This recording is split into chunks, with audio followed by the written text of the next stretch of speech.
கர்த்தருடைய வார்த்தைக்கு செல்லுவோம், திருப்பிக் கொள்வோம். உபாகமம் 4ஆம் அதிகாரம் 31வது வசனம். உன் தேவனாகிய கர்த்தர் இரக்கமுள்ள தேவனாய் இருக்கிறபடியால் அவர் உன்னை கைவிடவும் மாட்டார், உன்னை அழிக்கவும் மாட்டார்.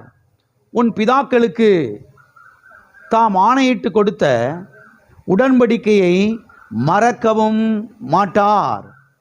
உன் தேவனாகிய கர்த்தர் இரக்கமுள்ள தேவனாய் இருக்கிறபடியால், கடந்த பல வாரங்களாக நேம்ஸ் ஆஃப் காட், தேவனுடைய நாமங்கள், தேவனுடைய நாமங்களை குறித்து நாம் பார்த்து கொண்டு வருகிறோம். நம்முடைய தேவனுக்கு சத்திய வேதத்திலே அநேக நாமங்கள் இருக்கிறது. Elohim, El Shaddai, Ebenezer, El Rohi, Jehovah Jireh, Jehovah Rohi, Jehovah Rapha, Jehovah Shammah, Jehovah Shalom, Jehovah Tsidkenu, Jehovah Sabaoth, Emmanuel, இயேசு என்று இப்படி நம்முடைய தேவனுக்கு சத்திய வேதத்திலே அநேக நாமங்கள் இருக்கிறது. அது மாத்திரமல்ல, அவருடைய ஒவ்வொரு நாமமும் அவருடைய சுபாவத்தை நமக்கு வெளிப்படுத்துகிறது. அவருடைய ஒவ்வொரு நாமமும் அவருடைய குணாதிசயத்தை நமக்கு வெளிப்படுத்துகிறது. அவருடைய ஒவ்வொரு நாமமும் அவருடைய தன்மையை நமக்கு வெளிப்படுத்துகிறது. அவர் எப்படிப்பட்டவர், அவர் என்ன செய்கிறார், அவரால் என்ன செய்ய முடியும் என்பதையெல்லாம் இந்த நாமங்கள் நமக்கு வெளிப்படுத்துகிறது. அவர் எவ்வளவு நல்லவர், அவர் எவ்வளவு பெரியவர், அவர் எவ்வளவு வல்லமையுள்ளவர், அவர் எவ்வளவு உண்மையுள்ளவர் என்பதையெல்லாம் இந்த நாமங்கள் நமக்கு வெளிப்படுத்துகிறது. அவர் எவ்வாறு நம்மை போஷிக்கிறார், அவர் எவ்வாறு நம்மை பாதுகாக்கிறார், அவர் எவ்வாறு நம்மை பராமரிக்கிறார், அவர் எவ்வாறு நம்மை நடத்துகிறார் என்பதையெல்லாம் இந்த நாமங்கள் நமக்கு தெளிவாய் வெளிப்படுத்துகிறது.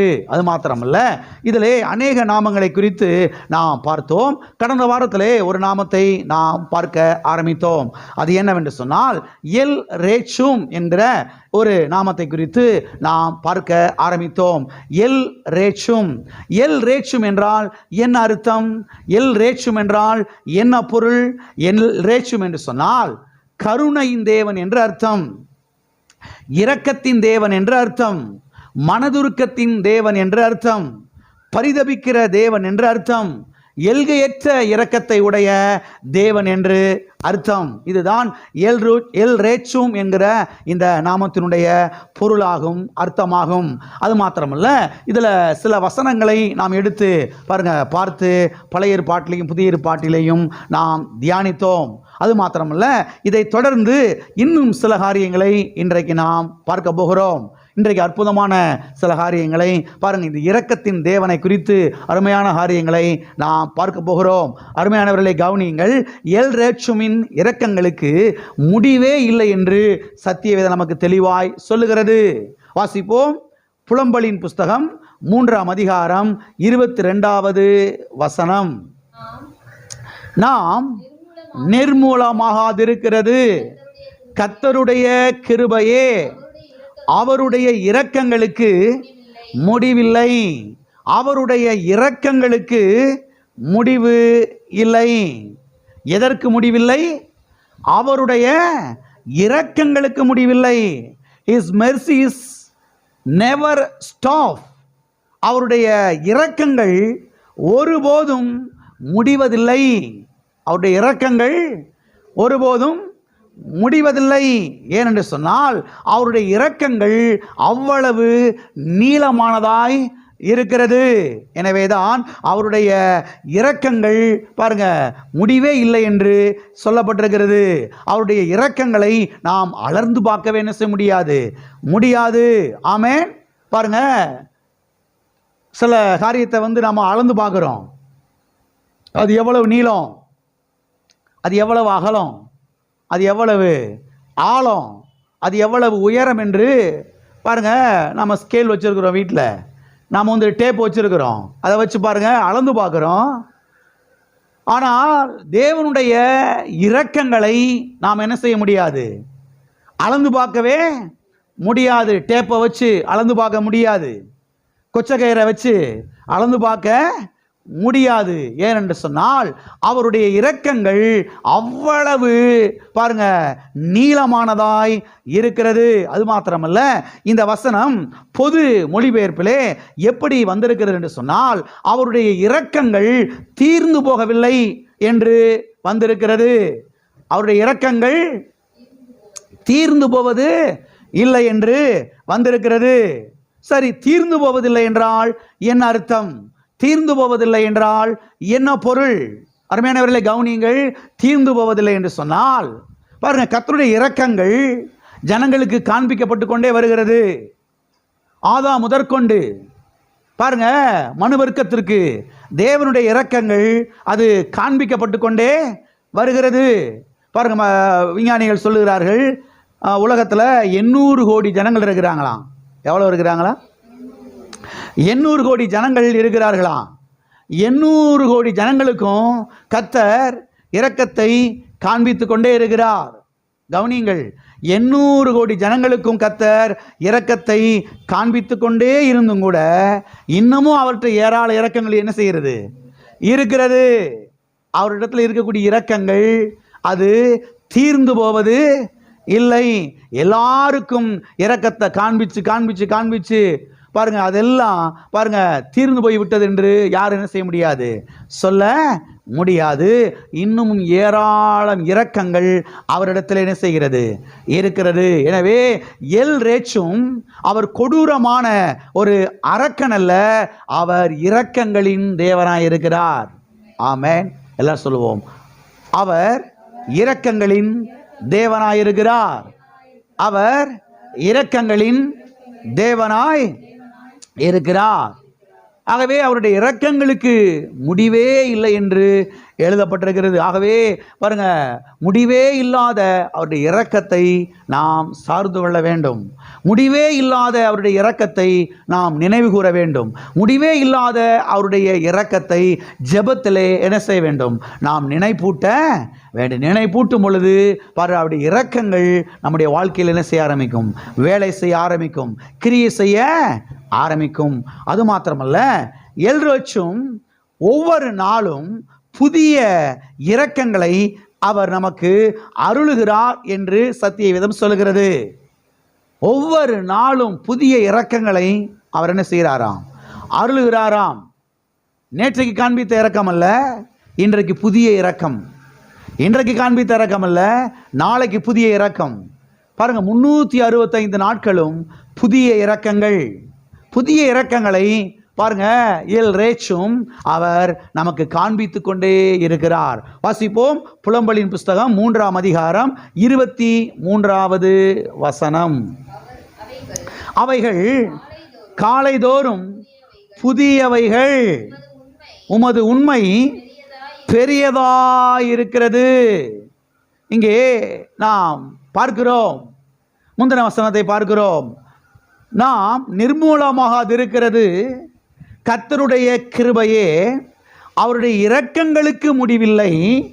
அவைகள் எவைகள்? அவருடைய இரக்கங்கள் காலைதோறும் புதியவைகளாய் இருக்கிறது. அவருடைய இரக்கங்கள் காலைதோறும் புதியவைகள் என்று இங்கே நாம் பார்க்கிறோம். ஆகவே எல் ரேச்சும் ஒவ்வொரு நாளும் புதிய இரக்கங்களை நமக்கு காண்பிக்கிறார்.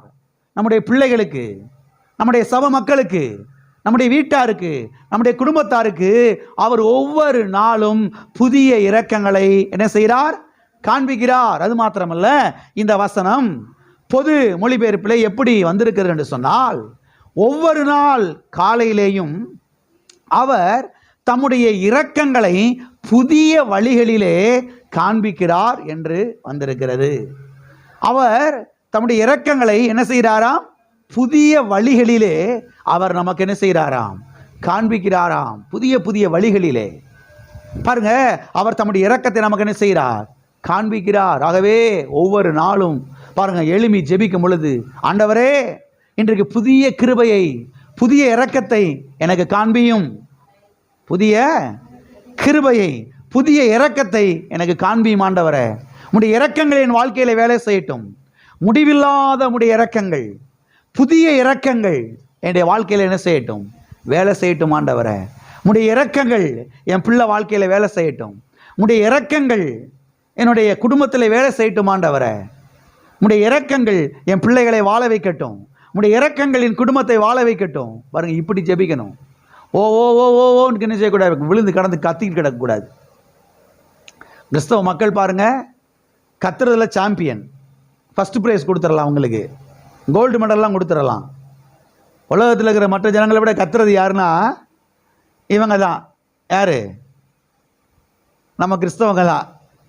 கத்த விட்டால் ஃபர்ஸ்ட் ப்ரைஸ் இவங்க தான் தட்டிட்டு போயிடுவாங்க. வேறு யாரும் தட்ட முடியாது. கத்தர் சொல்கிறாரு, கத்துறது பிரயோஜனம் இல்லை. ஜெபத்தில் என் இரக்கத்தை என்ன செய்யணும்? நீ நினைப்பூட்ட வேண்டும். நீ அமைதியாக இருந்து என் இரக்கத்தை என்ன செய்யலாம்? நினைப்பூட்டலாம். கத்தி இறக்கத்தை நினைப்பூட்டலாம். யாரும் பக்கத்தில் இல்லைன்னா பரவாயில்ல. அடுத்தவங்க தூக்கத்தை கெடுக்காமல் என்ன செய்யலாம்? கர்த்தருடைய இரக்கத்தை நினைப்பூட்டலாம். ஆகவே அருமையானவர்களை கவனிங்கள். ஜெபத்தில் போய் தேவனுடைய இரக்கங்களை என்ன செய்ய வேண்டும்? நினைப்பூட்ட வேண்டும். கர்த்தாவே, முடிவில்லாத உம்முடைய இரக்கங்கள் என்னுடைய வாழ்க்கையில் வேலை செய்யட்டும். ஒவ்வொரு நாளும் உடைய புதிய இரக்கங்கள், உடைய புதிய கிருபைகள் என்னுடைய வாழ்க்கையில் வேலை செய்யட்டும் ஆண்டவரே. உடைய கிருபை என்னை மேலே தூக்கட்டும். உடைய கிருபை என்னை வாழ வைக்கட்டும் ஆண்டவரே. உடைய கிருபை என்னை பாதுகாக்கட்டும் ஆண்டவரே. உடைய கிருபை என்னை சூழ்ந்து கொள்ளட்டும் ஆண்டவரே. ஆமென். சத்தியவேதத்தில் நாம் பார்க்கிறோம், காருண்யம் என்னும் கேடகத்தினாலே நீர் அவனை சூழ்ந்து கொண்டு இரீர் என்று எழுதப்பட்டிருக்கிறது. காருண்யம் என்று சொன்னால் அவருடைய கிருபை, அவருடைய தயவு, அவருடைய இரக்கம் என்று அர்த்தம். அப்ப எப்படி ஜெபிக்கணும்? ஆண்டவரே, உடைய காருண்யத்தினாலே, உடைய இரக்கத்தினாலே, உடைய கிருபையினாலே என்னை சூழ்ந்து கொள்ளும் ஆண்டவரே. தீமைகள் நிறைந்த இந்த உலகத்திலே, அசுத்தங்கள் நிறைந்த உலகத்திலே, கேடுபாடுகள், அக்கிரமங்கள், பாவங்கள் நிறைந்த இந்த உலகத்திலே ஆண்டவரே, உடைய கிருபை என்னை சூழ்ந்து கொள்ளட்டும். உடைய கிருபை என்னை என்ன செய்யட்டும்? பாதுகாக்கட்டும் ஆண்டவரே. உடைய கிருபை என்னுடைய பிள்ளைகளை சூழ்ந்து கொள்ளட்டும் ஆண்டவரே. அப்படி ஜெபிக்கும் பொழுது தீமைகளுக்கு தப்பித்துக் கொள்வோம், அசுத்தங்களுக்கு தப்பித்துக் கொள்வோம், பிசாசின் கிரியைகளுக்கு நாம் தப்பித்து கொள்வோம். ஹல்லேலூயா. எல்லா கரையும் வைத்து சொல்லுவோம், தகப்பனே, உம்முடைய கிருபை, உம்முடைய இரக்கங்கள், அது முடிவில்லாத இரக்கங்கள். அவைகள் ஒவ்வொரு நாளும் எனக்கு நீர் காண்பிக்கிறீர். உடைய கிருபையினாலே என்னை சூழ்ந்து கொள்கிறீர். உடைய இரக்கத்தினாலே என்னை சூழ்ந்து கொள்கிறீர். உடைய காருண்யத்தினாலே நீர் என்னை சூழ்ந்து கொள்கிறீர். ஆமென். அது மாத்திரமல்ல, எல் ரேச்சுமின் இரக்கங்கள், அது பாருங்க, எங்கே அவைகளை நாம் பார்க்கலாம் என்று சொன்னால், அருமையானவர்களே கவனியுங்கள், எல் ரேச்சுமின் இரக்கங்களை நாம் எங்கே பார்க்கலாம் என்று சொன்னால், அவருடைய இரக்கங்களை அவருடைய எல்லா கிரியைகளின் மேலே நாம் பார்க்கலாம் என்று சத்திய வேதம் சொல்லுகிறது. தேவனுடைய இரக்கத்தை எங்கே பார்க்கலாம்னா, அவர் படைத்த எல்லா படைப்புகளிலேயும் பார்க்கலாம். அவருடைய கிரியைகள் எல்லாவற்றின் மேலும் அவருடைய இரக்கங்களை என்ன செய்யலாம்? நாம் பார்க்கலாம் என்று சத்திய வேதம் சொல்லுகிறது. வாசிப்போம்.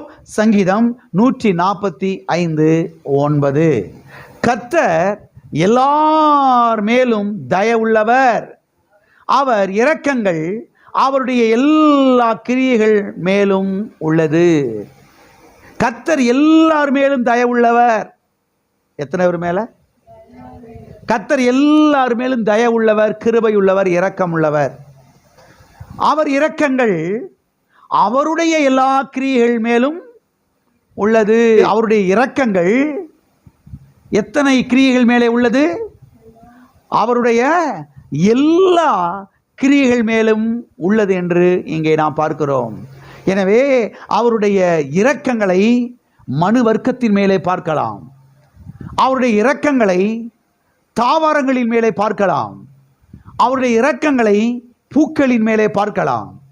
அவருடைய இரக்கங்களை பிராணிகளின் மேலே பார்க்கலாம்.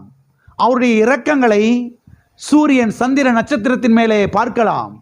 அவருடைய இரக்கங்களை மலைகளின் மேலே பார்க்கலாம். அவருடைய இரக்கங்களை மழை பெய்யும் போது பார்க்கலாம். அவருடைய இரக்கங்களை அவருடைய எல்லா கிரியைகள் மேலேயும் நாம் என்ன செய்யலாம்? பார்க்கலாம். எனவே நம்முடைய தேவன் இரக்கமே இல்லாத ஒரு கொடூரமான அரக்கன் அல்ல. நம்முடைய தேவன் அவர் இரக்கங்களின் தேவனாயிருக்கிறார். ஆமென். எல்லா கரங்களை இது சொல்லுவோம். என்னுடைய தேவனாகிய கர்த்தர் இரக்கமுள்ள தேவனாயிருக்கிறார். ஆமென். லீலி புஷ்பங்கள் இருக்கிறது பாருங்க, காட்டு புஷ்பங்கள், பூக்கள், அழகான மலர்கள் பாருங்க, அழகழகான பூக்கள், இவைகளெல்லாம் கர்த்தர் என்ன செய்கிறாராம்? உடுத்து வைக்கிறாராம். என்ன பண்றாரா? கர்த்தர் உடுத்து வைக்கிறாராம். பாருங்க, பார்க்கும்போது அழகா இருக்குது, பூக்கள் அவ்வளவு பியூட்டியா இருக்குது, கண்ணுக்கு குளிர்ச்சியா இருக்குது. அவருடைய இரக்கங்கள் இந்த அழகான ட்ரெஸ்ஸை அந்த பூக்களுக்கு என்ன செய்திருக்கிறது? போட்டு விட்டுருக்கிறது. பெங்களூர், ஊட்டிக்கு போனோம்னா, கொடைக்கானல் போனோம்னா பாருங்க, மலர் கண்காட்சின்னு சொல்றாங்க. பாருங்க, பார்த்துட்டு எல்லாரும் ஃபோட்டோ எடுக்கிறாங்க. ஃபோட்டோ எடுக்கிறதோட சரி, அவ்வளோதான். தேவனுடைய இரக்கங்களை நினைக்கிறதே கிடையாது, தேவனுடைய கிருபை நினைக்கிறதே கிடையாது, அவருடைய அந்த சுபாவத்தை நினைக்கிறதே கிடையாது. நல்லா இருக்குது அப்படின்ட்டு போயிடுறாங்க. உணர்வு இல்லாமல் சிலர், ஆண்டவருடைய பிள்ளைங்க இந்த மாதிரி இடங்களுக்கு போகும்போது உணர்வு இல்லாமல் திரும்பி வந்துடக்கூடாது. அதெல்லாம் பார்த்துட்டு கர்த்தரை ஸ்தோத்தரிக்காமல் வரக்கூடாது. ஆமென். கர்த்தரை ஸ்தோத்தரிக்காமல் வரக்கூடாது. ஆண்டவர் இவ்வளோ அழகாய் படைத்திருக்கிறீர்ப்பா, எவ்வளோ அழகா சிருஷ்டித்திருக்கிறீர் ஆண்டவரே, இதெல்லாம் உடைய இரக்கங்கள் ஆண்டவரே, இதெல்லாம் உடைய இரக்கங்கள் ஆண்டவரே. சில ஆட்கள் பாருங்க, ஆஸ்பத்திரிக்கு சொந்தக்காரங்களை பார்க்க போவாங்க, பெரிய ஆஸ்பத்திரிக்கு, ஜிஹெச்சுக்கு போவாங்க, தேனி பெரிய ஆஸ்பத்திரி, மதுரை பெரிய ஆஸ்பத்திரி, இப்படி போவாங்க. போயிட்டு பார்த்துட்டு விசாரிச்சுட்டு கொடுக்க வேண்டியது கொடுத்துட்டு வேகமாக ஓடி வந்துடுவாங்க, கர்த்தரை துதிக்காமல் வந்துடுவாங்க. எத்தனையோ பேர் அந்த ஆஸ்பத்திரியில் எத்தனையோ மாதங்களாக படுத்து கிடக்குறாங்க. வீட்டுக்கு அவங்க போல 1 வருஷமா 2 வருஷமா, ஒரு புது வருஷம், கிறிஸ்மஸ்ஸு, இப்படி பண்டிகை அன்னைக்கு கூட அவங்க என்ன செய்ய முடியல, வீட்டுக்கு போல ஆஸ்பத்திரியில் தான் இருக்கிறாங்க. நம்ம ஆட்கள் போயிட்டு வேகமாக உணர்வு இல்லாமல் வந்துடுறாங்க. கர்த்தாவே, இன்றைக்கி நான் சுகமாக இருக்கிறேனேப்பா, கோடி ஸ்தோத்திர ஆண்டவரே. எத்தனை பேர் ஆஸ்பத்திரியில் படுத்து கிடக்கிறாங்க, இப்படி எத்தனை மாதங்களாக படுத்து கிடக்கிறாங்க. கர்த்தாவே, இன்றைக்கி நான் வந்து உயிரோடு இருக்கிறேனே, படுத்த படுக்கையே இல்லாமல் நல்லா நடமாட்டிக்கிட்டு இருக்கிறேனேப்பா, உங்களுடைய சுத்த கிருபை ஆண்டவரே, இறக்க ஆண்டவரே. இப்படி துதிச்சுட்டு வரணும். ஆஸ்பத்திரிக்கு போகும்போது, இப்படி பெங்களூர், ஊட்டி, கொடைக்கானல் போகும்போது அதெல்லாம் பார்த்து என்ன செய்யணும்? கர்த்தரை துதிச்சுட்டு வரணும். ஆஸ்பத்திரிக்கு போகும்போது இப்படி துதிச்சுட்டு என்ன செய்யணும்?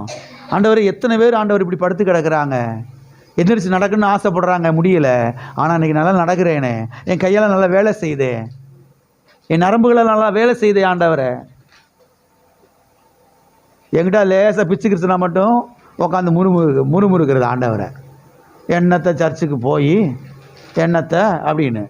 ஆனால் நல்லா இருக்கும்போது என்ன செய்யறது கிடையாது, கர்த்தரை துதிக்கிறதே கிடையாது. நல்லா ஆரோக்கியமாக இருக்கும்போது கர்த்தரை ஸ்தோத்தரிக்கிறது கிடையவே கிடையாது. யோபு பாருங்க, 10 பிள்ளைங்க அவருக்கு, 3 பொம்பளை பிள்ளைங்க, 7 ஆம்பளை பையங்க. எத்தனையோ நாட்கள் நல்லா இருக்கிறாங்க.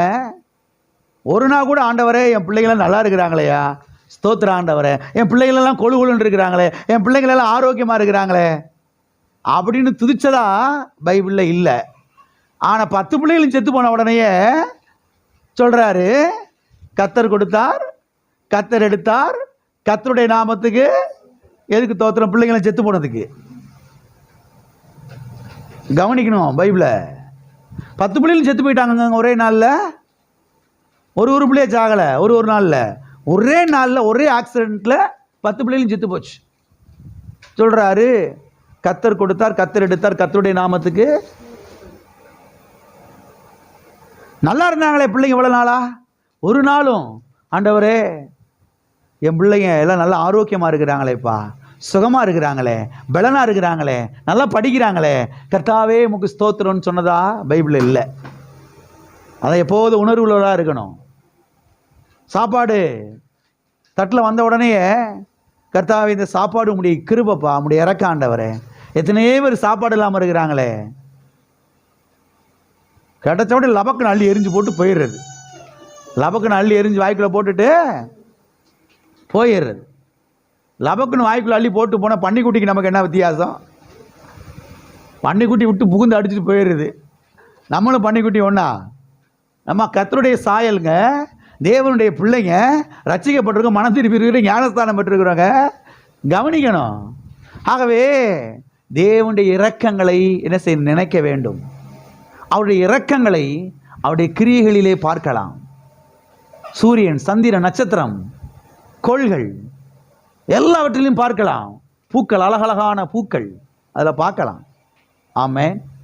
ஆகவே இதெல்லாம் பார்க்கும்போது கர்த்தாவே உம்முடைய இரக்கங்கள், உம்முடைய கிருபை ஆண்டவர், இதெல்லாம் அப்போ சொல்லணும், ஆண்டவரே உம்முடைய இரக்கத்தினால இந்த பூக்களெல்லாம் அவ்வளோ அழகாய் உடுத்திருக்கிறீர் ஆண்டவரே.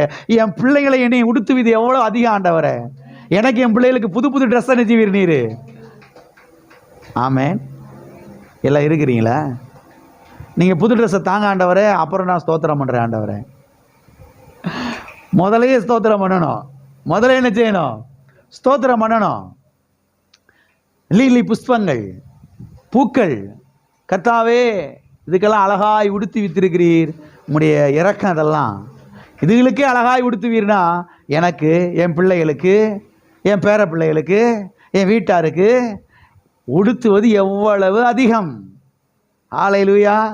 எல்லாரும் சொல்லுவ கரங்களை உயர்த்தி, கர்த்தாவே எனக்கும் என்னுடைய பிள்ளைகளுக்கும் நீர் உடைய இரக்கத்தினாலே உடுத்து வைக்கிறீர், அதற்காய் ஸ்தோத்திரம். ஹல்லேலூயா. அது மாத்திரமல்ல, எல் ரேச்சும் அவருடைய இரக்கங்களை எல்லாருக்கும் காண்பிக்கிறார் என்று சத்திய வேதத்திலே நாம் பார்க்கிறோம். நல்லா கவனிங்க. எல் ரேச்சும் தம்முடைய இரக்கத்தை கிறிஸ்தவங்களுக்கு மாத்திரம் காண்பிக்கல. தேவன் தம்முடைய இரக்கத்தை ஞானஸ்தானம் எடுத்தவங்களுக்கு மாத்திரம் காமிக்கிறார் என்று நீங்க பைபிளை வாசிக்க முடியாது. கர்த்தர் தம்முடைய இரக்கத்தை பாருங்க எல்லாருக்கும் காண்பிக்கிறார் என்று சத்தியவேதம் தெளிவாய் நமக்கு சொல்லுகிறது. வாசிப்போம். மத்தேயு எழுதின சுவிசேஷம் 5ஆம் அதிகாரம் 45வது வசனம். இப்படி செய்வதினால் நீங்கள் பரலோகத்தில் இருக்கிற உங்கள் பிதாவுக்கு புத்திரராயிருப்பீர்கள். அவர் தீயோர் மேலும் நல்லோர் மேலும் தமது சூரியனை உதிக்க பண்ணி நீதி உள்ளவர்கள் மேலும் அநீதி உள்ளவர்கள் மேலும் மழையை பெய்ய பண்ணுகிறார். யார் மேல மழையை பெய்ய பண்ணுகிறார்? நீதி உள்ளவர்கள் மேல மாத்திரமா?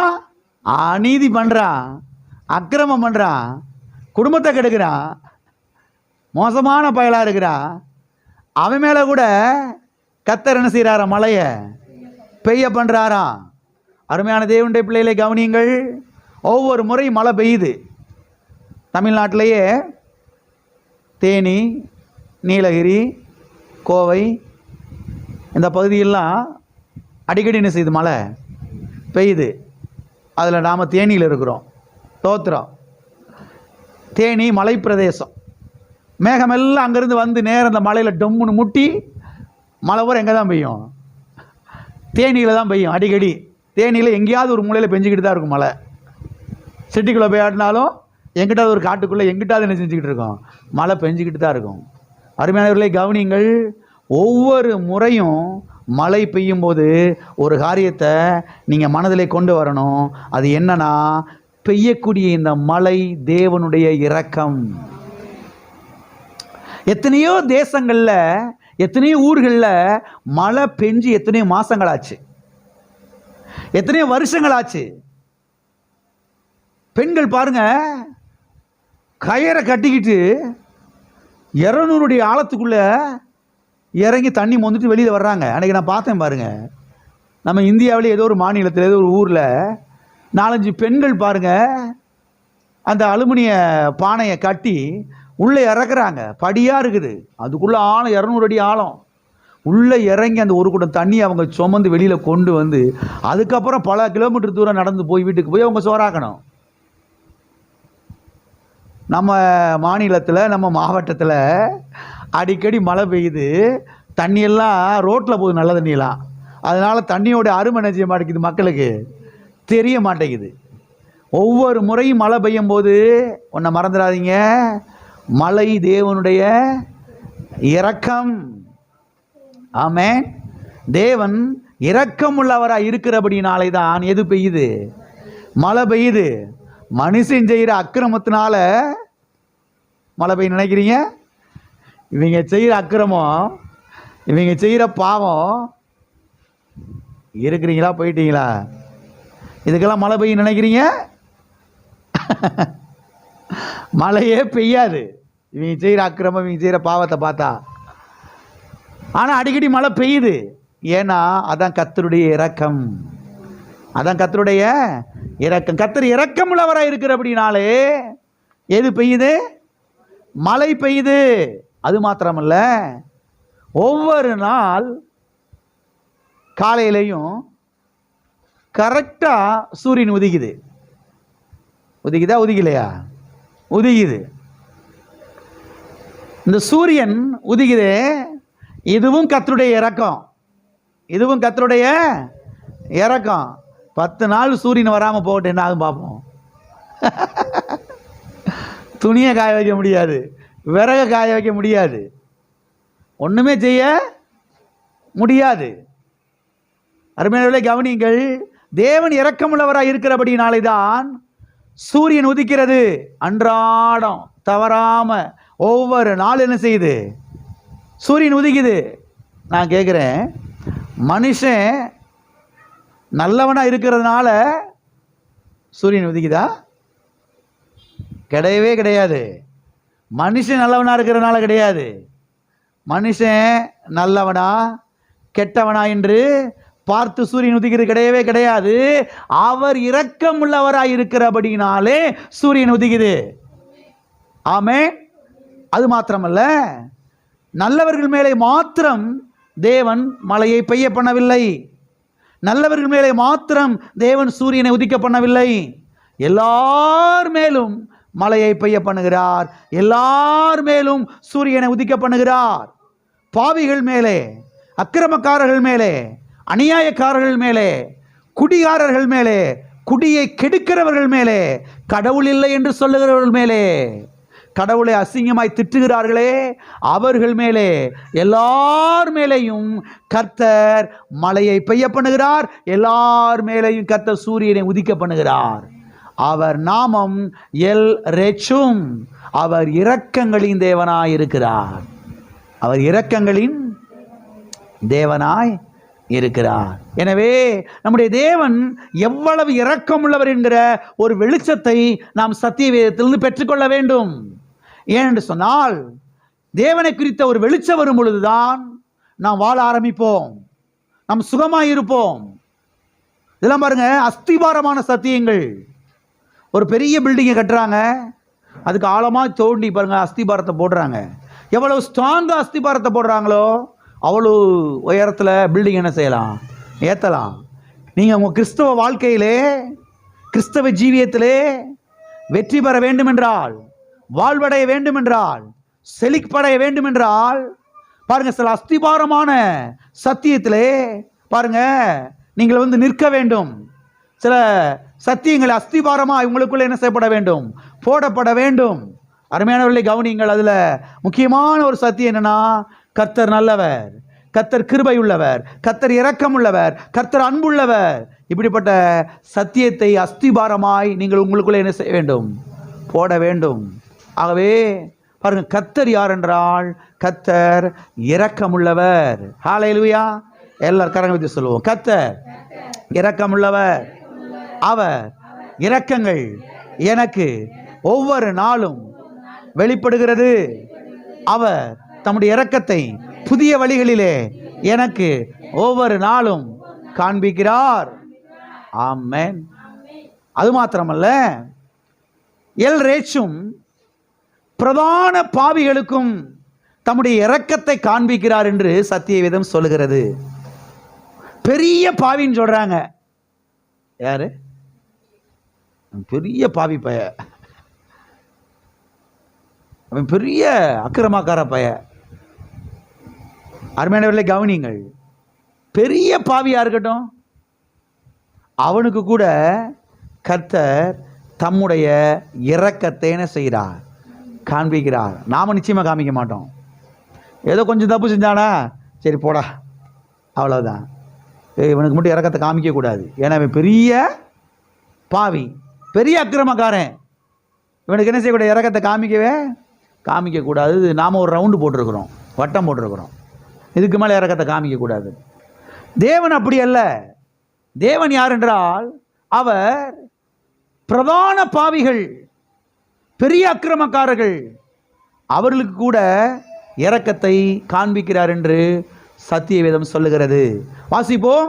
1 தீமோத்தேயு 1ஆம் அதிகாரம் 15வது வசனம்.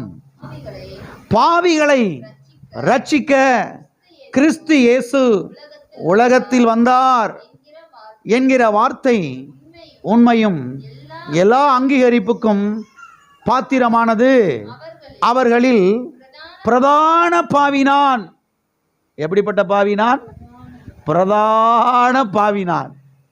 முக்கியமான பாவி யாருன்னா நான் தான் அப்படின்னு அப்போஸ்தலனாகிய பவுல் சொல்லுகிறார். இங்கே எல்லாரும் கவனிக்கிறீங்களா? இங்கே அப்போஸ்தலனாகிய பவுல் தன்னுடைய பழைய வாழ்க்கை குறித்து அவர் சொல்லுகிறார்.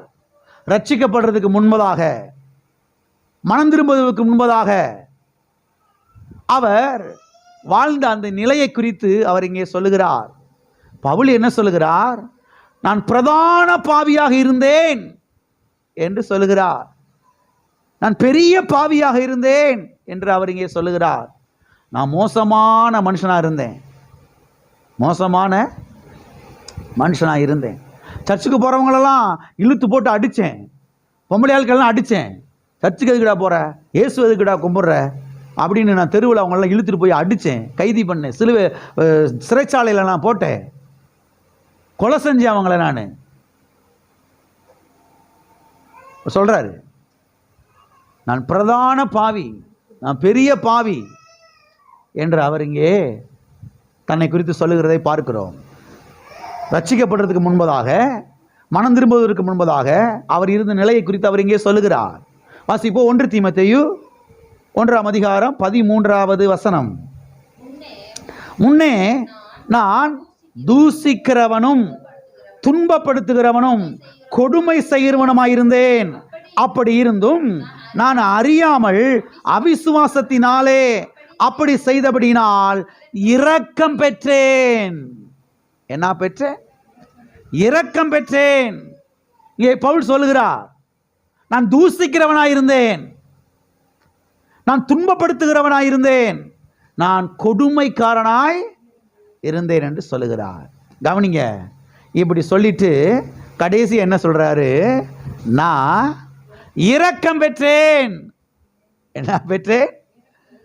எனவே நம்முடைய தேவன் யார் என்றால் பிரதான பாவிகளுக்கும் இரக்கத்தை காண்பிக்கிறவர், கொடூரமான அக்கிரமக்காரனுக்கும் அவர் இரக்கத்தை காண்பிக்கிறவர். சில சமயங்களில் மக்கள் யோசிக்கிறாங்க, பாஸ்டர் என் புருஷன் இருக்கிறானே பயங்கரமான பாவி பய, அவனும் சர்ச்சுக்கே வரக்கூடாது பாஸ்டர், அந்த ஆள் சர்ச்சுக்கு வந்த சர்ச்சு கெட்டு போயிடும், சர்ச்சு இடிச்சு போயிடும், கெட்டு போயிடும் அப்படின்ற மாதிரி சில சகோதரிகள் நினைக்கிறாங்க. அப்படி கிடையாது. கர்த்தர் இரக்கத்தை காண்பிக்கிறார், அவர்களுக்கு மனம் திரும்புதலை கட்டளையிடுகிறார். நான் சொல்லுகிறேன், அவர் மனம் திரும்பி சபைக்கு வருவார் என்று சொன்னால் உங்களை விட ஃபஸ்ட்டாக என்ன செய்வாங்க? கர்த்தருக்காக நிற்பாங்க, ஊழியம் செய்வாங்க, கர்த்தருக்காக வைராக்கியம் நிற்பாங்க. அதனால் நாம் ஒரு ரவுண்டை போட்டு இந்த ஆளும் சர்ச்சைக்கு வரக்கூடாது அப்படி நாம் ஒரு முடிவு கிடை செய்யக்கூடாது. இந்த என் பையன் இருக்கிறானே, என் பையன் மோசமான அக்கிரமக்கார பையன், அவன் மட்டும் சர்ச்சுக்கு வரக்கூடாது, அவன் அப்படியே போயிடணும், இங்கே வந்து சர்ச்சு கெட்டு போயிடும், ஏன்னா அவ்வளவு மோசமானவன் அப்படி சொல்லக்கூடாது. கர்த்தர் இரக்கத்தை காண்பிப்பார். கர்த்தருடைய இரக்கம் அவனை தொடும். கர்த்தருடைய இரக்கம் அவனை என்ன செய்யும்? சபைக்கு இழுத்து கொண்டு வரும். கர்த்தருடைய இரக்கம் அவனை ரட்சிக்கும். ஆமென். அப்போஸ்தலனாகிய பவுலுக்கு கர்த்தர் இரக்கத்தை காண்பித்தார், ரட்சித்தார். பாருங்க, ஊழியத்தில் எடுத்து பயன்படுத்தினார். அதுபோல கர்த்தர் உங்களுடைய கணவன்மாரையும் உங்களுடைய பசங்களையும் உங்களுடைய பிள்ளைகளையும் உங்களுடைய மனைவிமார்களையும் கர்த்தர் செய்வார், தம்முடைய இரக்கத்தினாலே ரட்சித்து சபையை கொண்டு வந்து என்ன செய்வார்? நாட்டுவார். ஆமென். ஆகவே பாருங்க, தூசிக்கிறவனுக்கு, துன்பப்படுத்துகிறவனுக்கு, கொடுமை செய்கிறவனுக்கு கர்த்தர் இரக்கம் செய்கிற தேவனாய் என்ன செய்கிறார்? இருக்கிறார். ஆழமாய் கவனியுங்கள். பிரதான பாவியை தண்டிக்கிற வேலையிலே கர்த்தர் கிடையாது. நம்ம என்ன நினைக்கிறோம்? பெரிய பாவி பழைய இருக்கிறான், இவனுக்கு நல்ல ஒரு அடி விழுந்துச்சுன்னா நல்லா இருக்கும், எனக்கு ரொம்ப குளிர்ச்சியாக இருக்கும். அப்படிதான் மக்கள் பொதுவாக நினைக்கிறாங்க இல்லையா? இன்னும் அக்கிரமம் பண்ணுறான் பாரு, இன்னும் சண்டீர்த்தனம் பண்ணுறான் பாரு தெருவுக்குள்ளே. இந்த ஊரில் என்னமோ சொல்கிறாங்களே, ராப்பு காடு. என்ன காடு? எங்கள் ஊரில் வயக்காடு தான் சொல்லுவாங்க, இங்கே என்னமோ ராப்பு காடு. சரி, ஏதோ ஒரு காடு, ராப்பு காடு. என்ன ராப்பு காடு பண்ணுறான் பாரு. கர்த்தர் பாருங்க அவனுக்கு இரக்கத்தை காமிக்கிறாரு. மனுஷன் என்ன நினைக்கிறான்? இவனுக்கு சரியான அடி விழுந்து செத்தே போகணும், இதோட எலும்பாம என்ன செய்யணும்? தரிசா போகணும், நாசமாக போயிடணும் அப்படின்னு மனுஷன் நினைக்கிறான். கர்த்தர் பாருங்க அவனுக்கு இரக்கத்தை காண்பிக்க விரும்புகிறார். ஆமென். தூஷிக்கிறவனுக்கும் துன்பப்படுத்துகிறவனுக்கும் கொடுமை செய்கிறவனுக்கும் அவர் இரக்கம் செய்கிற தேவனாய் இருக்கிறார். ஹல்லேலூயா. கர்த்தர் பாருங்க அவனை தண்டிக்க விருப்பப்படலை, அவனை ரட்சிக்க விருப்பப்படுறாரு. ஏன்னா இவனுடைய பாவத்துக்காக, இவனுடைய அக்கிரமத்துக்காக இயேசு கிறிஸ்து கல்வாரி சிலுவையில் தண்டிக்கப்பட்டுட்டாரு. எத்தனைக்கு புரியுது? நம்ம நினைக்கிறோம் இவனுக்கு சரியான ஒரு தண்டனை கிடைக்கணும் அப்படின்ட்டு. ஆனால் பாருங்க, கர்த்தர் என்ன நினைக்கிறாரு? இந்த மனுஷனுக்காக நான் தண்டிக்கப்பட்டேன் சிலுவையில், ரத்தத்தை நான் இந்த மனுஷனுக்காக சிந்திட்டேன், ஆகையால் இவனுக்கு நான் இரக்கத்தை காண்பிக்க விருப்பப்படுறேன், நான் இவனுக்கு இரக்கத்தை காண்பிக்கிறேன். ஆமென். என் இரக்கத்தை இவன் புரிந்து கொள்வானானால், என் இரக்கத்தை கவனிப்பானானால் அவன் என்ன செய்வான்? ஆவியில் மறுபடியும் பிறப்பான். ஆகவே பிரதான பாவிக்கும் கர்த்தர் இரக்கத்தை என்ன செய்கிறார்? காண்பிக்கிறார். இதுதான் காஸ்பல், இதுதான் சுவிசேஷம், இதுதான் நற்செய்தி. ஆகவே பாருங்க, சில ஆட்கள் உங்களை பார்ப்பாங்க, உங்களை சந்திப்பாங்க. ஐயா, அக்கா கவனிங்க, இந்த உலகத்திலே பெரிய பாவி நான் செய்யாத பாவம் இல்லை, நான் செய்யாத அக்கிரமம் இல்லை, நான் செய்யாத அநியாயம் இல்லை, இந்த இயேசு நீ மன்னிப்பாரா அப்படின்னு உங்களை கேட்பாங்க. சிலர் கேட்பாங்களா, கேட்க மாட்டாங்களா? உடனே நீங்கள் சொல்லுங்கள், கர்த்தர் 100க்கு 100 உன் பாவத்தை மன்னிப்பார், 100க்கு 100 அக்கிரமத்தை மன்னிப்பார், உன் பாவத்தை எல்லாம் கழுவி எடுப்பார், உன்னை புதிய மனுஷனாக மாற்றுவார், உனக்கு புதிய வாழ்க்கை கர்த்தர் அமைத்து தருவார், உன்னை வாழ வைப்பார். அவருடைய இரக்கம் உன் பாவத்தை காட்டிலும் பெரியது. ஆமென். உன் பாவத்தை காட்டிலும் அக்கிரமத்தை காட்டிலும் தேவனுடைய இரக்கங்கள் பெரியது என்று அவனுக்கு நீங்கள் என்ன செய்ய வேண்டும்? சுவிசேஷத்தை அறிவிக்க வேண்டும். எனவே இன்றைக்கும் எந்த ஒரு கொடூரமான பாவியும் அவன் இயேசுவினிடத்திலே வரலாம். இயேசு அவனை நேசிக்கிறார். இயேசு அவனை ஒருபோது என்ன செய்ய மாட்டார்? புறம்பே தள்ள மாட்டார். ஆகவே இங்கே நாம் கவனிக்க வேண்டிய காரியம் என்னவென்று சொன்னால், பிரதான பாவிக்கே கர்த்தர் இரக்கத்தை காண்பிப்பார் என்றால் நாம யாரு? நாம அவருடைய பிள்ளைங்க. நாம யாரு? நமக்கு இரக்கத்தை காமிக்க மாட்டாரா? நாம சில சமயம் நினைக்கிறோம், ஆண்டவரே கொஞ்சம் இரக்கத்தை காண்பிங்க ஆண்டவரே. கர்த்தர் சொல்றாரு, பிரதான பாவிக்கே நான் இரக்கத்தை காமிப்பேன், நீ என் பிள்ளை, நீ என் குமாரன், என் குமாரத்தி, நீ நான் உனக்கு இரக்கத்தை காமிக்க மாட்டேனா? உனக்கு நிச்சயமாக என்ன செய்வேன்? இரக்கத்தை காண்பிப்பேன். ஆமென். ஆகவே ஜெபத்தில் போய் கர்த்தர்ட்ட என்ன சொல்லணும்? ஆண்டவரே உம்முடைய இரக்கத்தை காண்பிங்கப்பா, உம்முடைய இரக்கம் வெளிப்படட்டும் ஆண்டவரே, உம்முடைய இரக்கம் என் குடும்பத்தில் வெளிப்படட்டும், உம்முடைய இரக்கங்கள் என் குடும்பத்தில் வேலை செய்யட்டும் ஆண்டவரே. நான் சொல்கிறேன், அப்படி நீங்கள் ஜெபம் பண்ணீங்கன்னா தேவன் தம்முடைய இரக்கத்தினாலே உங்கள் குடும்பத்தை பாதுகாப்பார். தேவன் தம்முடைய இரக்கத்தினாலே உங்கள் குடும்பத்தை வாழ வைப்பார். ஹல்லேலூயா. சில சமயங்களில் நாம் நம்முடைய பிள்ளைங்க செய்கிற தவறு நமக்கு என்ன செய்யுது? தெரியுதா தெரியலையா? அவன் கத்தரை விட்டு தூரமாக போகிறான்ற நமக்கு தெரியுதா தெரியலையா? அவன் பாவம் செய்கிறான், அக்கிரமம் செய்கிறான் அப்படின்னு தெரியுதா தெரியலையா? தப்பு செய்கிறான் தெரியுதா தெரியலையா?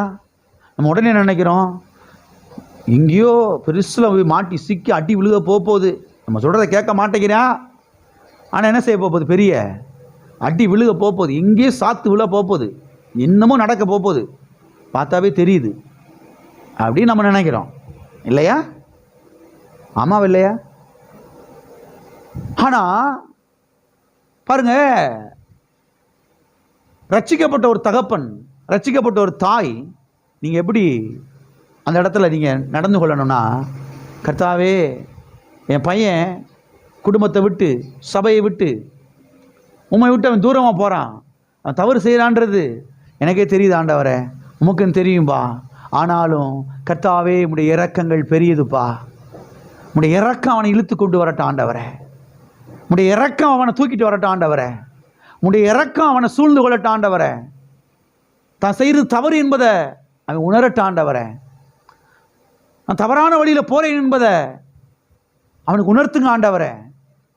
என் பிள்ளை எங்கேயாவது மாட்டிடக்கூடாது, என் பிள்ளை எங்கேயாவது சிக்கிடக்கூடாது, அழிஞ்சு போயிடக்கூடாது என் பிள்ளை.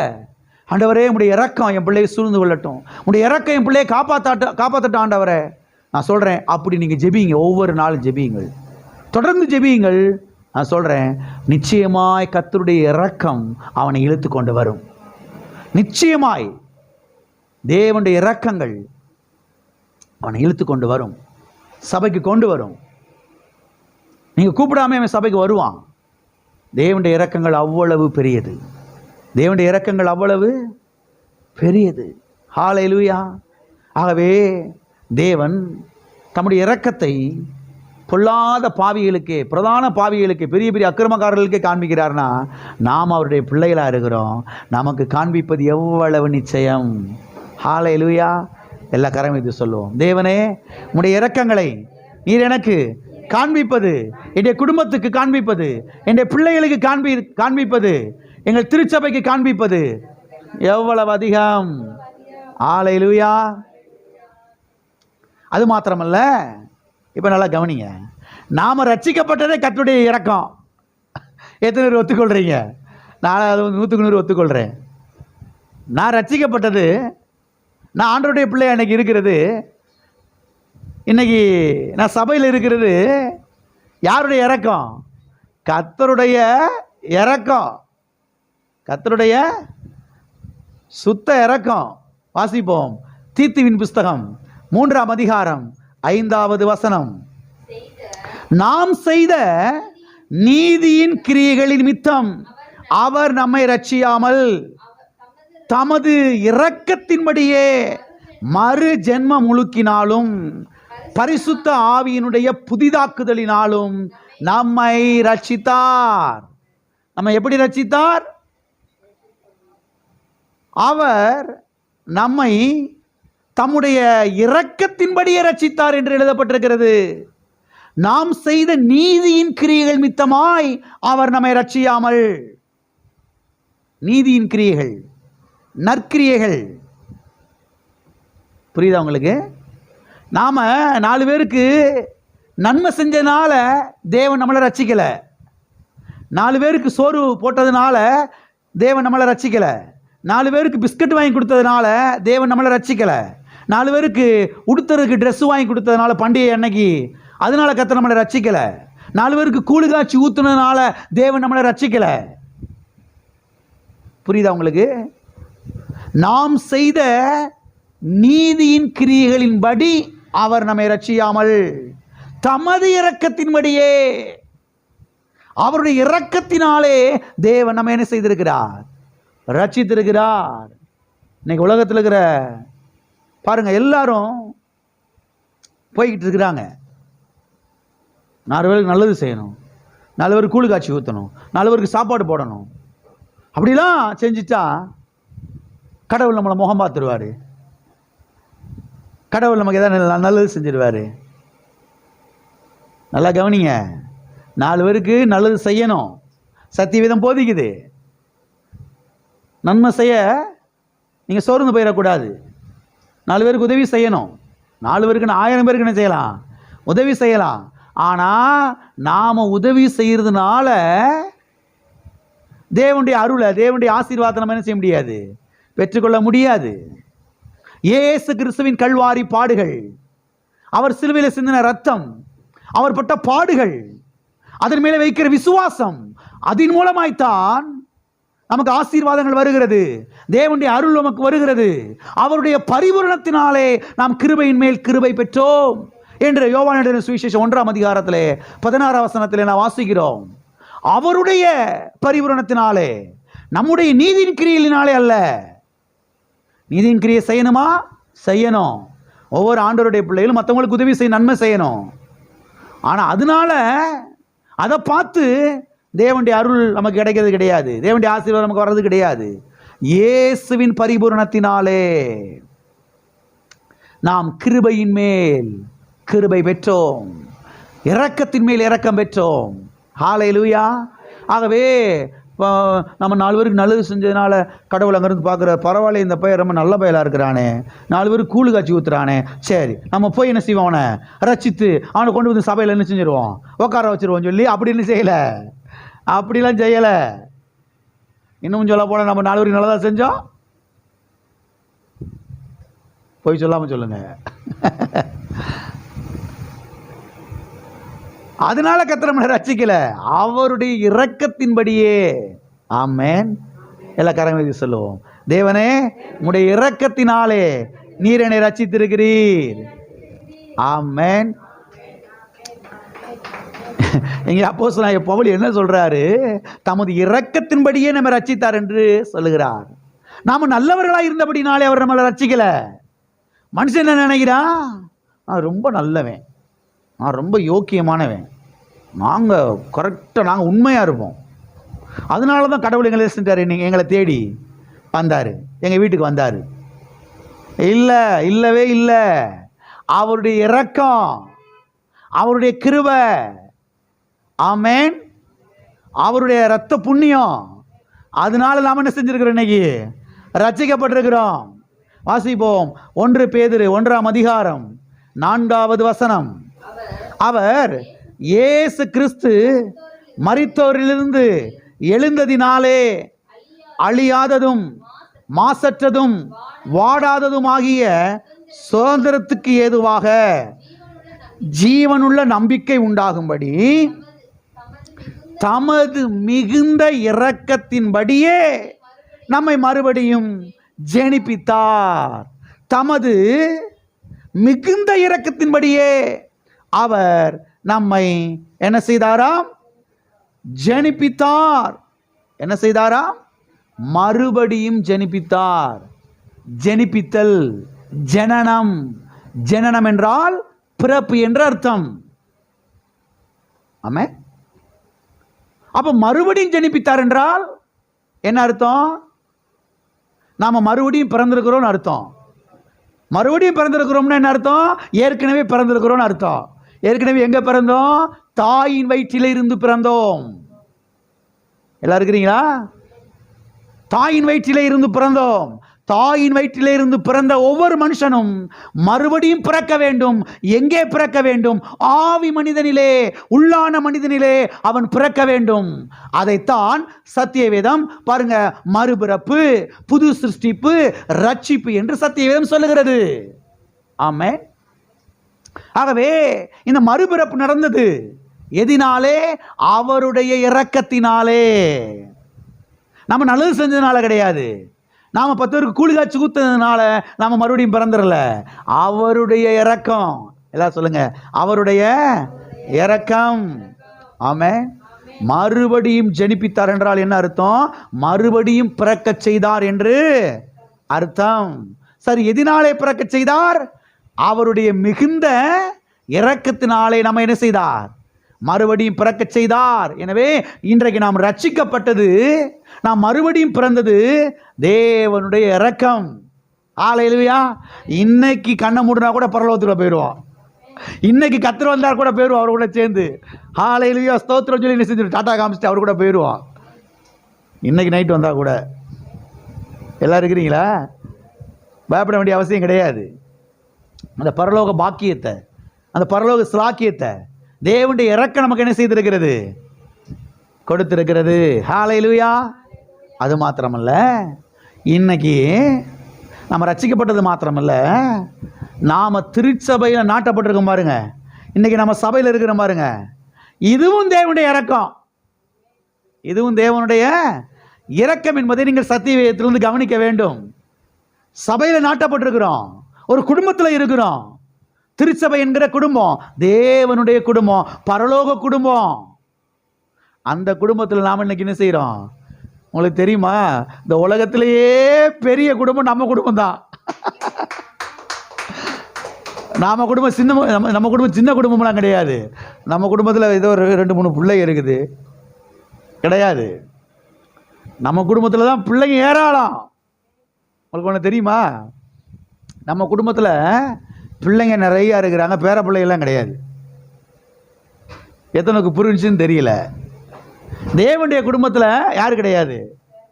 பேர பிள்ளைகள்லாம் கிடையாது, எல்லாருமே பிள்ளைங்க தான். இயேசுவின் ரத்தத்தினால நினைச்சிருக்கிறாங்க, எல்லாரும் பிறந்திருக்கிறாங்க.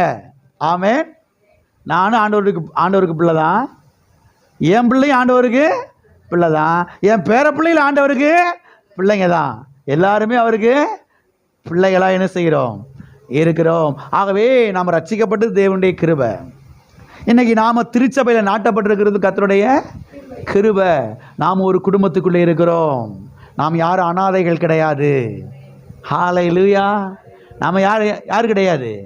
அனாதை கிடையாது. நான் ஒரு குடும்பத்தில் இருக்கிறேன். பரலோக தகப்பன் இந்த குடும்பத்துக்கு அப்பாவா இருக்கிறார். ஆமென். இந்த குடும்பத்துக்கு மூத்த அண்ணாச்சியாக இயேசு கிறிஸ்து இருக்கிறார். ஹல்லேலூயா. மூத்த குமாரனாக இயேசு கிறிஸ்து இருக்கிறார். நாமெல்லாம் இளைய குமாரர்கள். ஆகவே இன்றைக்கு நாம் சபையில் என்ன செய்யப்பட்டிருக்கிறோம்? நாட்டப்பட்டு இருக்கிறோம். அந்த வேத பகுதியை வாசித்து நாம் முடிப்போம். அடுத்த வாரத்தில் நாம் மீதமுள்ள காரியத்தை தொடர்ந்து பார்க்கலாம். லூக்கா எழுதின சுவிசேஷம் 10ஆம் அதிகாரம் 30வது வசனத்திலிருந்து 35வது வசனம் வரைக்கும்.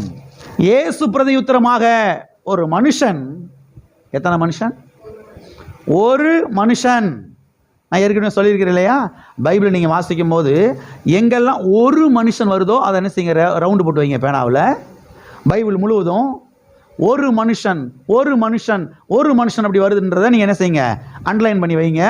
அங்கே அருமையான சத்தியங்களை நீங்கள் கற்றுக்கொள்ளலாம். அது குறித்து வருகிற நாட்களில் நாம் போதிக்க போகிறோம். ரைட், வாசிப்போம். இயேசு பிரதியுத்தரமாக, ஒரு மனுஷன் எருசலேமிலிருந்து எரிகோவுக்கு போகையில். எங்கே இருந்து எங்கே போகையில்? எருசலேமிலிருந்து. எருசலேம் என்பது சமாதானத்தின் பட்டணம். எரிகோ என்பது சபிக்கப்பட்ட பட்டணம். எரிகோ கோட்டை இடிந்து விழுந்தது இல்லையா? இஸ்ரவேல் மக்கள் பழைய ஏற்பாட்டில் 7 நாட்கள் சுற்றி வந்தார்கள். அப்பொழுது அந்த பட்டணம் சபிக்கப்பட்டது.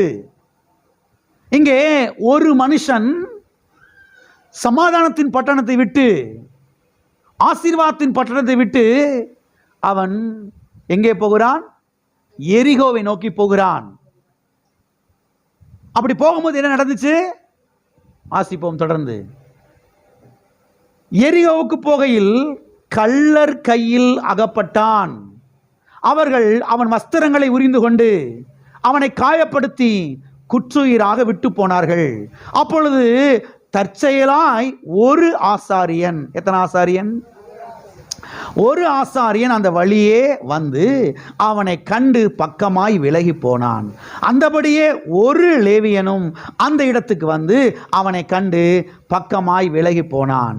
பின்பு சமாரியன் ஒருவன் பிரயாணமாய் வருகையில் அவனை கண்டு மனதுருகி கிட்ட வந்து அவனுடைய காயங்களில் எண்ணெயும் திராட்சரசமும் வார்த்து காயங்களை கட்டி அவனை தன் சுய வாகனத்தின் மேல் ஏற்றி சத்திரத்துக்கு கொண்டு போய் அவனை பராமரித்தான். மறுநாளிலே தான் புறப்படுகிற பொழுது 2 பணத்தை எடுத்து சத்திரக்காரன் கையிலே கொடுத்து, நீ இவனை விசாரித்துக்கொள், அதிகமாக ஏதாகிலும் இவனுக்காக செலவழித்தால் நான் திரும்பி வரும்போது அதை உனக்கு தருவேன் என்றான். இது ரொம்ப ஆழமான ஒரு வேத பகுதி, எல்லாத்தையும் வேலைக்கு சொல்ல முடியாது. ரொம்ப அருமையான வேத பகுதி. நான் வேதாகம கல்லூரியில் இதை பொதிச்சிருக்கிறேன். அங்கே இருக்கிற ஸ்டூடெண்ட்ஸுக்கெல்லாம் ரொம்ப ஆழமான ஒரு வேத பகுதி. இந்த சம்பவம் உங்களுக்கு நல்லா தெரியும். இங்கே குற்றுயிராக கிடக்கிற ஒரு மனுஷனுடைய நிலைமை குறித்து நான் வாசிக்கிறோம். குற்றுயிராக விடப்பட்டு கிடக்கிறான். கள்ளர் கையில் அகப்பட்டு விட்டான். எல்லாத்தையும் உறிஞ்சிட்டாங்க. எத்தனை உறிஞ்சிட்டாங்க? எல்லாத்தையும் உறிஞ்சாச்சு, ஒன்று கூட இல்லாமல். உயிர் மாத்திரம் இழுத்துக்கிட்டு இருக்குது. அப்போ அங்கே சமாரியன் ஒருவன் வருகிறான். சமாரியன் ஒருவன் வந்து அவனை பார்த்து அவனுடைய காயங்களை ஆற்றுகிறான். என்ன செய்கிறான்? காயங்களை ஆற்றுகிறான். எண்ணெயை ஊற்றுகிறான். பிறகு எதை ஊற்றுகிறான்? திராட்சை ரசத்தை ஊற்றுகிறான். எண்ணெய் ரட்சிப்புக்கு அடையாளமாக இருக்கிறது. திராட்சை ரசம் பரிசுத்த ஆவியானவருக்கு அடையாளமாக இருக்கிறது. ஆமென். பிறகு அவனுக்கு செய்ய வேண்டிய காரியத்தில் செஞ்சு தன்னுடைய சுய வாகனத்தின் மேலே ஏற்றி அவன் எங்கே கொண்டு போகிறான்? சத்திரத்துக்கு கொண்டு போகிறான். சத்திரம் என்பது திருச்சபைக்கு அடையாளமாக இருக்கிறது. ஆகவே இங்கே இந்த சமாரியன் காயத்தை ஆற்றி திராட்சரசத்தை ஊற்றி சுய வாகனத்தின் மேலே ஏற்றி எங்கே கொண்டு வந்து சேர்க்கிறான்? சத்திரத்திலே. இந்த தற்செயலாய் வந்த அவனால் ஒன்றும் செய்ய முடியல. ஆசாரியன் லேவியினாலே ஒன்றும் செய்ய முடியல. பிரயாணமாய் வருகிறான். வந்த அந்த சமாரியன் யார் என்று சொன்னால் ஆண்டவராகிய இயேசு கிறிஸ்து. ஆண்டவராகிய இயேசு கிறிஸ்து தான் இங்கே காயத்தை ஆற்றுகிறார். ஆண்டவராகிய இயேசு கிறிஸ்து தான் திராட்சரசத்தை ஊற்றுகிறார்.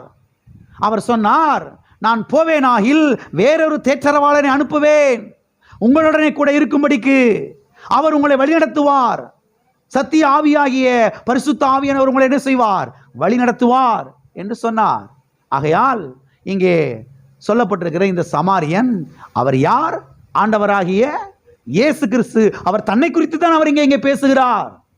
அவர் தான் நம்முடைய காயங்களை ஆற்றினார். திராட்சரசத்தை வார்த்தார். வார்த்து நம்மளை எங்கே கொண்டு வந்து சேர்த்துட்டாரு? எங்கே கொண்டு வந்து சேர்த்துட்டாரு? திருச்சபையில் கொண்டு வந்து சேர்த்துட்டாரு. இங்க சத்திரக்காரன் ஒருவன் இருக்கிறான். யாரு? சத்திரக்காரன். சத்திரக்காரன் பார்த்து சொல்றாரு, சத்திரக்காரனே இவனை நல்லா பார்த்துக்கிறங்க, நல்லா கவனிச்சுக்குங்க, இவனுக்கு தேவையானதெல்லாம் செய்யுங்க. நான் போகிறேன், நான் போயிட்டு திரும்ப வருவேன். திருப்பி வரும்போது ஏதாவது எக்ஸ்ட்ரா நீங்கள் ஏதாவது இவனுக்கு செலவழிச்சிங்கன்னா நான் திருப்பி வந்து தரேன். இயேசு கிறிஸ்து போயிட்டாரு, திரும்பி வரப்போறாரு. எத்தனைக்கு புரியுது? புரியுதா? இங்க இருக்கக்கூடிய இந்த சத்திரக்காரன் யார்? பரிசுத்த ஆவியானவர். பரிசுத்த ஆவியானவர் தான் பாருங்க இங்க சொல்லப்பட்டிருக்கிற சத்திரக்காரன். பரிசுத்த ஆவி உங்களை கண்காணிகளாக வைத்த மந்தை முழுவதையும் குறித்து எச்சரிக்கையா இருங்கள் என்று அப்போஸ்தலர் நடபடிகள் 20ஆம் அதிகாரம் 28ஆம் வசனத்திலே வாசிக்கிறோம். அப்ப பரிசுத்த ஆவியானவர் இன்றைக்கு நம்மளை நல்லா கவனிச்சுக்கிட்டு இருக்கிறாரு. பரிசுத்த ஆவியானவர் இன்றைக்கு நம்மளை நல்லா கவனிச்சுட்டு இருக்கிறாரு. ஆண்டவர் சொல்லிட்டாரு, ஆவியானவரே ஏதாவது எக்ஸ்ட்ரா ஆயிடுச்சுன்னா நான் திருப்பி வரும்போது தந்துடுவேன், நீங்க ஒன்றும் கவலைப்படாதீங்க, நல்லா கவனிச்சுக்கிங்க என் பிள்ளைய நல்லா கவனிச்சுக்குங்க. நான் சொல்லுகிறேன், கர்த்தர் நம்மை அவருடைய சபையில் நாட்டி இருக்கிறதே அவருடைய இரக்கம்.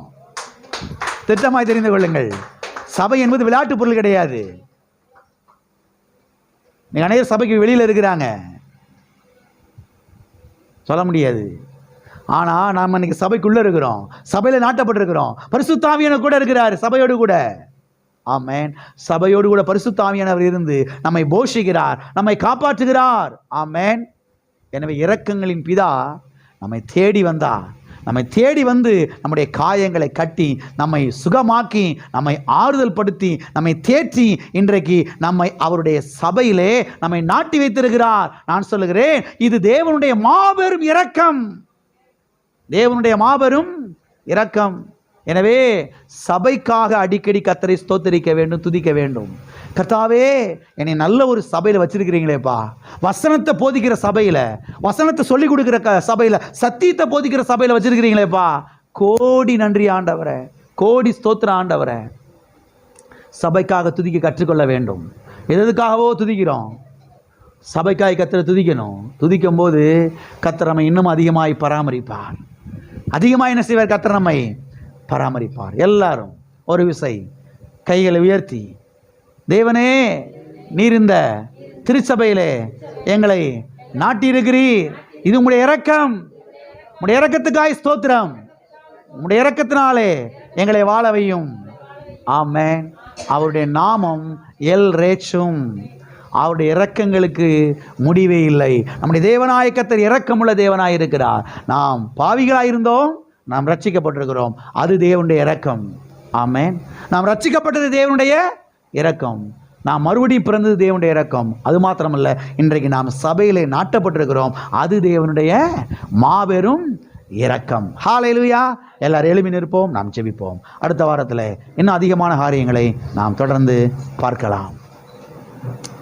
ஹல்லேலூயா, ஹல்லேலூயா. ஓ ஸ்தோத்திரம் ஆண்டவரே, ஸ்தோத்திரம் ஆண்டவரே.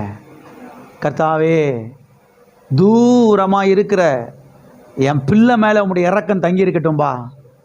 ஒருவேளை குடும்பத்தை விட்டு தூரமாக இருக்கலாம், என்னை விட்டு தூரமாக இருக்கலாம், ஆனால் நீங்கள் கூட இருக்கிறீங்கப்பா. நிச்சயமாக நான் விசுவாசிக்கிறேன், என் பிள்ளை கூடயே நீங்கள் இருக்கிறீங்க. உடைய இரக்கம் சூழ்ந்து கொள்ளட்டும் என் பிள்ளைய, என் புருஷனை, என் மனைவியை உடைய இரக்கம் சூழ்ந்து கொள்ளட்டும்பா.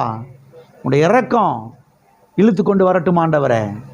சத்தியவேதத்தில் நாம் பார்க்கிறோம், அன்பின் கயிறுகளாலே கட்டும் என்று, எங்களை இழுத்துக்கொள்ளும் பின்னே ஓடி வருவோம் என்று. ஆண்டவரே, உம்முடைய அன்பு என் மகனை இழுத்துட்டு வரட்டும்பா. என் மாம்ச பலத்தினால என் மகனை இழுத்துட்டு வர முடியல, என் புருஷனை இழுத்துட்டு வர முடியல, என் மனைவி இழுத்துட்டு வர முடியல. என் மாம்ச பலம் அது தோத்து போச்சு. ஆனால் உம்முடைய இரக்கம் தோத்து போகாது, உம்முடைய கிருபை தோத்து போகாது, உம்முடைய அன்பு தோத்து போகாது ஆண்டவரே. உம்முடைய அன்பு இழுத்து கொண்டு வரட்டும் என் குடும்பத்தார, உம்முடைய இரக்கம் இழுத்து கொண்டு வரட்டும் ஆண்டவர். இதுதான் ஜெபம். லவ லவ லவ லவன் கத்துறது ஜெபம் கிடையாது. குறிப்பாய் பாயிண்டாக ஜெபிக்கணும். ஆண்டவர், உம்முடைய இரக்கத்துக்கு என் புருஷனை ஒப்பு கொடுக்குறேன், உம்முடைய கிருபைக்கு என் புருஷனை ஒப்பு கொடுக்குறேன், என் மூத்த மகனை, இளைய மகனை, கடைசி மகனை, என் பேர பிள்ளைகளை உம்முடைய இரக்கத்துக்கு ஒப்பு கொடுக்குறேன். உம்முடைய இரக்கம் இழுத்து கொண்டு வரட்டும், உம்முடைய இரக்கம் சூழ்ந்து கொள்ளட்டும், உம்முடைய இரக்கம் பாதுகாக்கட்டும். உம்முடைய இரக்கம் பெரியது ஆண்டவரே. ஓ ஸ்தோத்திரம் ஆண்டவரே. உம்முடைய இரக்கத்துக்கு தப்பிக்க முடியாது என் பிள்ளை. உம்முடைய இரக்கம் வாழ வைக்கட்டும் ஆண்டவரே. சபையில் கொண்டு நாட்டுட்டு ஆண்டவரே. தொடர்ந்து இப்படி ஜெபம் பண்ணுங்க. சீக்கிரத்தில் அவங்க ரட்சிக்கப்பட்டுருவாங்க, மனம் திரும்பிடுவாங்க, சபையில் நாட்டப்படுவாங்க, வாழ்வாங்க, நல்லா இருப்பாங்க, சுகமாக இருப்பாங்க. ஹல்லேலூயா, ஹல்லேலூயா. தகப்பனே, இயேசுவின் நாமத்தில் உம்முடைய சமூகத்தில் வருகிறோம் ஆண்டவரே. ஆசீர்வதிக்கப்பட்ட அந்த வேலைக்காய் நன்றி கர்த்தாவே. நாங்கள் ரட்சிக்கப்பட்டது உம்முடைய கிருபைப்பா. இன்றைக்கு நாங்கள் சபையில் நாட்டப்பட்டிருக்கிறது உம்முடைய கிருபை ஆண்டவரே. உம்முடைய இரக்கம் ஆண்டவரே, உம்முடைய இரக்கம்பா. உம்முடைய இரக்கத்துக்காய் நன்றி செலுத்துகிறோம் ஆண்டவரே. கர்த்தாவே, சபைக்கு வரக்கூடிய ஒவ்வொரு பிள்ளைகளையும் உம்முடைய இரக்கங்கள் சூழ்ந்து கொள்ளட்டும், உம்முடைய இரக்கங்கள் பாதுகாக்கட்டும், உம்முடைய இரக்கங்கள் வாழ வைக்கட்டும்பா. உம்முடைய இரக்கங்கள் கர்த்தாவே அவர்கள் வெற்றியை தருகிறபடியால் ஸ்தோத்திரம் ஆண்டவரே. மகிமையாவையும் இரக்கத்தின் தேவனே உமக்கு ஒருவருக்கே செலுத்துகிறோம். இயேசு நாமத்தில் பிதாவே. என் ஆத்துமாவே கர்த்தரை ஸ்தோத்திரி, என் முழு உள்ளமே அவருடைய பரிசுத்த நாமத்தை ஸ்தோத்திரி. என் ஆத்துமாவே கர்த்தரை ஸ்தோத்திரி, கர்த்தர் செய்த சகல உபகாரங்களையும் மறவாதே. நம்முடைய கர்த்தராகிய இயேசு கிறிஸ்துவின் கிருபையும் பிதாவாகிய தேவனுடைய அன்பும் பரிசுத்த ஆவியானவருடைய ஐக்கியமும் இப்போதும் எப்போதும் நாம் அனைவரோடும் கூட சதா காலங்களிலும் இருப்பதாக. ஹல்லேலூயா.